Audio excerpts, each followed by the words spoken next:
আসসালামু আলাইকুম ওয়া রাহমাতুল্লাহি ওয়া বারাকাতুহু।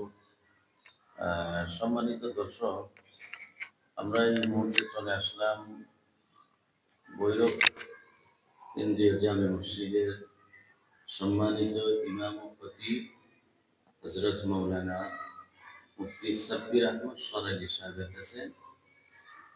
হুজুরের কাছে আমি জানতে চাই, আচ্ছা হুজুর কেমন আছেন? আশা করি আলহামদুলিল্লাহ ভালো আছেন। জি, আসসালামু আলাইকুম রহমতুল্লাহ। আলহামদুলিল্লাহ, সম্মানিত মুশতাক আহমদ আনসারি ভাই, আল্লাহর মেহেরবানিতে ভালো আছি। আপনি কেমন আছেন? আলহামদুলিল্লাহ ভালো আছি। হুজুর, আমি আপনার কাছে একটা বিষয় জানতে চাই। বিষয়টা হলো, আমাদের যে রজব মাস এখন, আলহামদুলিল্লাহ প্রত্যেকটা মাসই তো আল্লাহ তাআলার দেওয়া নিয়ামত। এখন এই রজব মাসকে কেন্দ্র করে আমাদের কিছু মুসলমান আছে, তারা কিছু কিছু কাজ করে, ইবাদত করে, যে ইবাদতগুলা আমল মনে করে করে, নেক আমল মনে করে করে। এখন হুজুর, আমি জানতে চাই, কোরআন এবং হাদিসের দৃষ্টিতে প্রেক্ষাপট অনুযায়ী রাসূলুল্লাহ সাল্লাল্লাহু আলাইহি সাল্লাম কোন আমলগুলো করেছেন এবং কি আমলগুলো করেছেন, এবং আমরা কোন আমলের অনুকরণ করলে আমাদের সহি আকীদার ভিতরে পড়ে, এবং কোন আমলগুলো করলে আমরা উপকৃত হবে, কুরআন এবং হাদিসের দৃষ্টিতে যদি আমাদেরকে যদি একটু সাজেশন দিতেন, বুঝিয়ে দিতেন। নাহমাদুহু ওয়া নুসাল্লি আলা রাসূলিল কারীম, আম্মা বা'দ, ফাআউযু বিল্লাহি মিনাশ শাইতানির রাজীম, বিসমিল্লাহির রহমানির রহিম। আলহামদুলিল্লাহ, আল্লাহ পাক রব্বুল আলামিন পৃথিবীর সৃষ্টি লগ্ন থেকে আরবি 12টা মাস আল্লাহ নির্ধারণ করেছেন।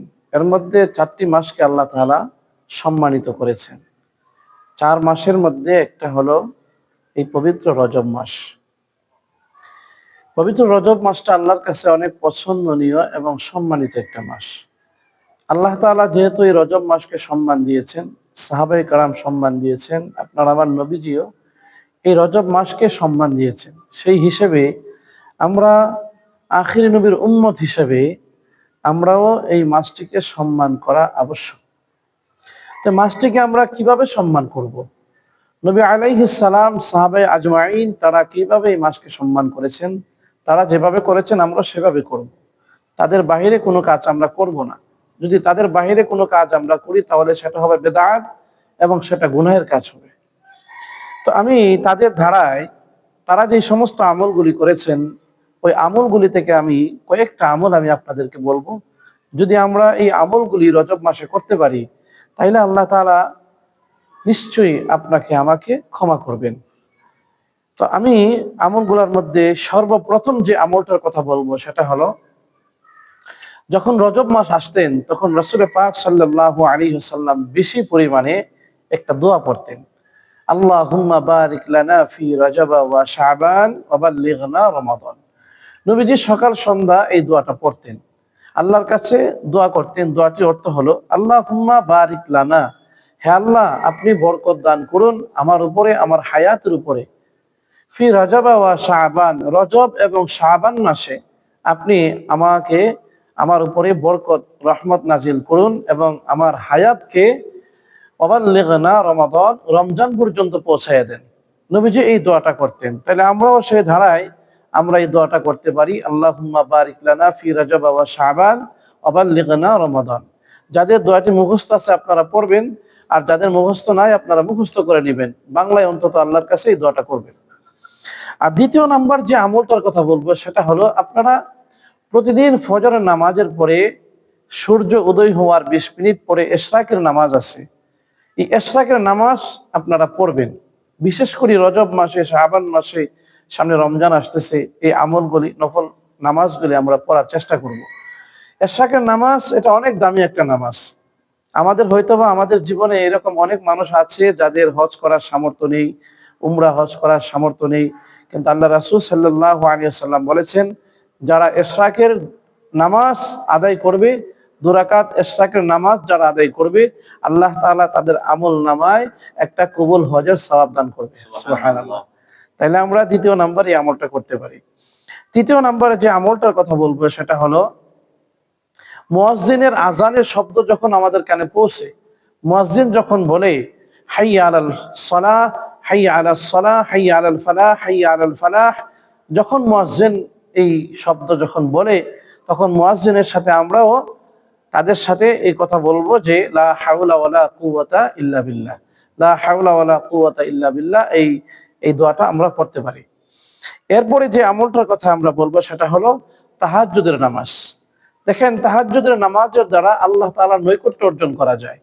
5 ওয়াক্ত নামাজ আসার পূর্বে তাহাজ্জুদের নামাজটা আপনার আমার জন্য বাধ্যতামূলক ছিল, কিন্তু 5 ওয়াক্ত নামাজ আসার পরে আল্লাহ তাআলা তাহাজ্জুদের নামাজকে নফল করে দিয়েছেন, কিন্তু সেই নামাজের দাম, মর্যাদা আল্লাহর কাছে অনেক বেশি।